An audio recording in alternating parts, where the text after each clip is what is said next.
The wind howled through the skeletal branches of the ancient trees that surrounded the dilapidated mansion known as Hollow House.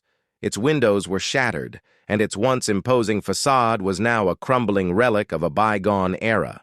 For years, the locals had whispered stories about the horrors that lurked within its decaying walls, but curiosity had finally gotten the better of me. I was determined to explore the haunted house and, if possible, make it out alive. It was a moonless night when I arrived at Hollow House, armed with nothing but a flashlight and a sense of unease that had settled deep in my bones. The air was thick with a palpable sense of dread, and my every step echoed through the silence, as if the house itself were watching and waiting. The front door creaked open with agonizing slowness, as if it were reluctant to grant me entry. Inside, the darkness was all-encompassing, swallowing the feeble beam of my flashlight. I took a deep breath and stepped over the threshold, my heart pounding in my chest.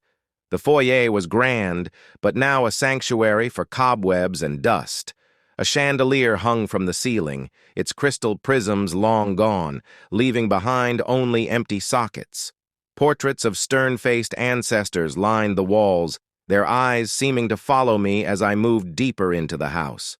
As I ventured further, the house seemed to come alive with eerie whispers that danced on the edge of my perception. I told myself it was just my imagination, but the feeling of being watched never left me. The hallway stretched endlessly before me, and I chose a direction at random, hoping to find some clue to the mysteries of Hollow House. I entered a room to my left, and the moment I did, an icy chill settled over me. The walls were covered in faded wallpaper, and in the corner, a rotting crib stood as a silent sentinel to a long-forgotten child. The air grew colder, and my flashlight flickered as I felt a presence in the room with me. I turned, my heart in my throat, but there was nothing there, just shadows that seemed to move of their own accord. Determined to press on, I left the room and continued down the hallway. Every creak of the floorboards seemed to echo through the house like a mournful cry. I could hear faint whispers, indistinct voices that seemed to be urging me to leave, but my curiosity drove me forward. Another room, this one filled with broken furniture and tattered curtains, greeted me. It was as if time had frozen in this place, preserving the decay and despair. In the corner of the room, I noticed a mirror, its surface cracked and tarnished. As I approached it, a face appeared in the reflection, but it was not my own. It was a gaunt, spectral visage that stared back at me with hollow eyes. I stumbled back, terror coursing through my veins. "Get out!" a voice hissed, and I obeyed, fleeing the room in a blind panic. I stumbled through the darkness, the house seemingly shifting and changing around me. It was as if the very walls conspired to keep me trapped within its nightmarish depths. Finally, I found myself in a room that looked different from the others. It was pristine, untouched by the decay that plagued the rest of the house. In the center of the room stood a grand piano, its keys gleaming in the faint light. I approached it cautiously, the eerie silence broken only by the sound of my own breath. And then, the piano began to play. I watched in horror as the keys moved of their own accord, playing a haunting melody that sent shivers down my spine. The room seemed to come alive, shadows twisting and contorting, and I realized I was not alone.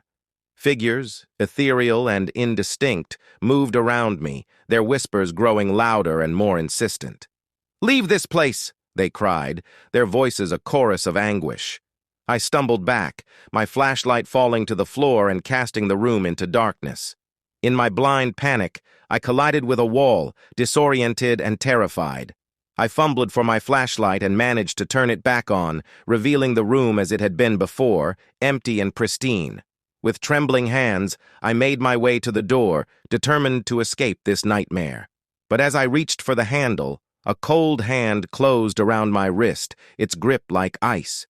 I turned to see a figure, its features obscured by shadows, standing before me. "Almost," it whispered, its voice a chilling rasp, "but not quite." With a surge of adrenaline, I wrenched myself free and fled the room, racing down the darkened hallway. The whispers grew louder, a cacophony of voices urging me to leave, to escape the clutches of Hollow House.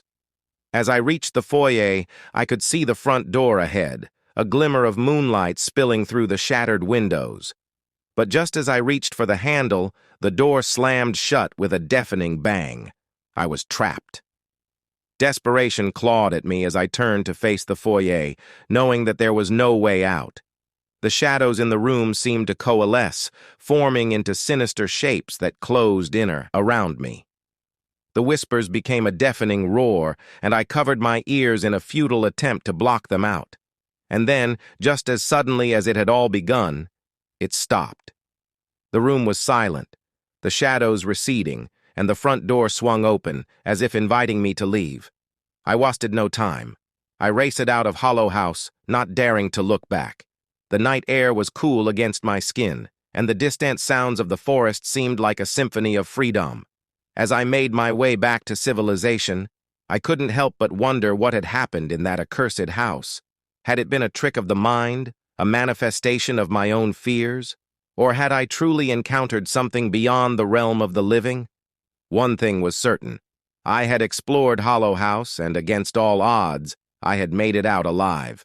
But the horrors I had witnessed would haunt me for the rest of my days, a reminder that some mysteries are better left unsolved, and some houses are better left abandoned to the darkness.